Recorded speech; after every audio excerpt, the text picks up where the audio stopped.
Hey guys, it's Sandeep from RevAtlas and welcome to yet another video. This is our first impressions of the OPPO Reno 3 Pro. So I got this over a week ago, but I wanted to kind of bring to you guys the review of this. Unfortunately, I feel like I need to spend some more time in order to give you a full-fledged review. But until then, I thought I will give you a first impressions of this smartphone itself. Now, before we get started, please do make sure to hit the subscribe button and also turn on notifications. Now, let's get this video started. So Reno 3 Pro has a design that's kind of a deviation from the previous Reno devices that we had seen.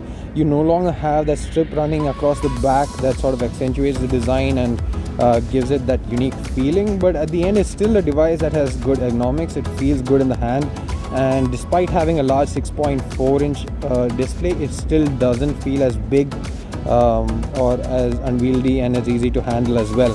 So the 6.4-inch display is basically a 1080p plus panel, 20:9 aspect ratio, and there is a dual camera cutout here at the top left as well. Now in this case the black wallpaper kind of masks it very well, but even otherwise I don't find it too distracting in terms of watching videos or content either. So it's not too bad, especially considering what you get. So you get a 44 megapixel camera, a primary camera, along with a depth sensor as well. The selfies are good, but I would say that it's probably not as great as what the specifications might imply, although I will reserve my final judgments for the camera review itself. In terms of the internals, this comes with a MediaTek Helio P95 chipset, and depending on the price, that may seem a bit underwhelming. I'm not sure what the pricing is going to be exactly on this, but if they price it well, that's acceptable considering the performance is not bad. It still performs very well. I've not had any issues in terms of lag or in terms of it hanging up so far, so that's not a major deal right now.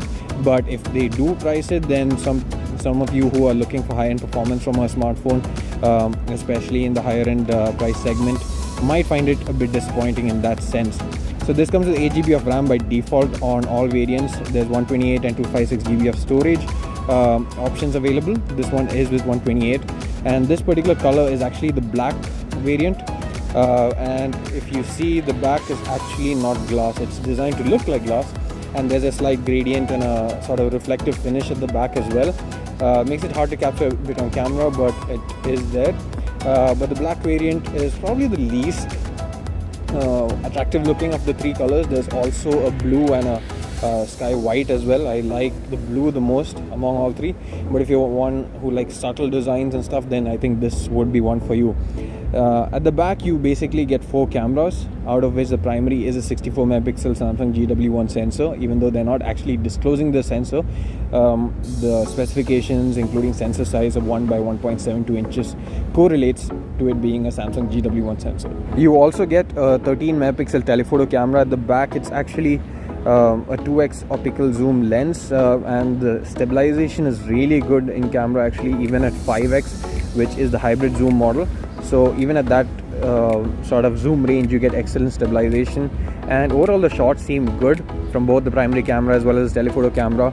And I will be posting samples as well, and also the camera review eventually. But for now, I would say that the ultra wide angle camera, the 8 megapixel one, is the only one that's a bit disappointing even in good lighting situations, whereas the primary and the telephoto are pretty good.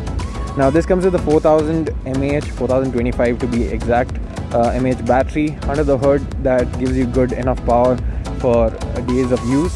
And in case you do run short, then you can easily charge it with Whoop flash charge 30 watt, the flash charge 4.0, so it refills in no time as well. Now it does support face unlock, and you also get a fingerprint unlock which is there under the screen itself, and this is quick and accurate as well. And overall I would say that it's a decent device, and one that kind of carries forward the legacy of having good cameras on their smartphone like the rest of the Reno series devices. But then again, I will reserve my final judgments on the device as well as the cameras for the camera review and review especially, and stay tuned for that. If you have any questions for now, do let me know in the comment section below, and also let me know which is your favorite color, whether it's the black, whether it's the sky white, or whether it's the blue as well. Thanks for watching this video. Please don't forget to hit the subscribe button. See you again in the next one.